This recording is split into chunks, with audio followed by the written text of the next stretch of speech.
Hello మామ, నేను మీ లక్కని మాట్లాడుతున్నా. మా అమ్మ ఇంట్లో ఉంటే ఎలాగైనా వేరే వాళ్ళకి ఇచ్చి మ్యారేజ్ చేస్తారనేసి మా నాన్నతో డిస్కస్ చేసి నైట్ ఇద్దరు కలిసి లేచిపోయి రుద్రవరం పోలీస్ స్టేషన్లో రిజిస్టర్ మ్యారేజ్ చేసుకున్నారు మామ. మా నాన్న సాటి వాళ్ళు ఇది తెలుసుకొని వాళ్ళిద్దరిని ఇంటికి పిలుచుకొని వచ్చి పెద్దల సమక్షంలో మళ్ళీ మ్యారేజ్ చేసుకున్నారు మామ.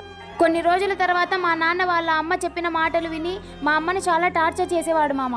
మా అమ్మకి సపోర్ట్ ఎవరూ లేరు. చిన్నప్పుడే అమ్మ చనిపోయింది. చావైనా బ్రతుకైనా మా నాన్న దగ్గరే అని ఫిక్స్ అయ్యి అన్నీ భరిస్తూ మా నాన్న దగ్గరే ఉండిపోయింది మామ. నెక్స్ట్ ఏం జరిగిందో తర్వాత వీడియోలో చెప్తామమ్మ. Please follow, subscribe, like, share, support me.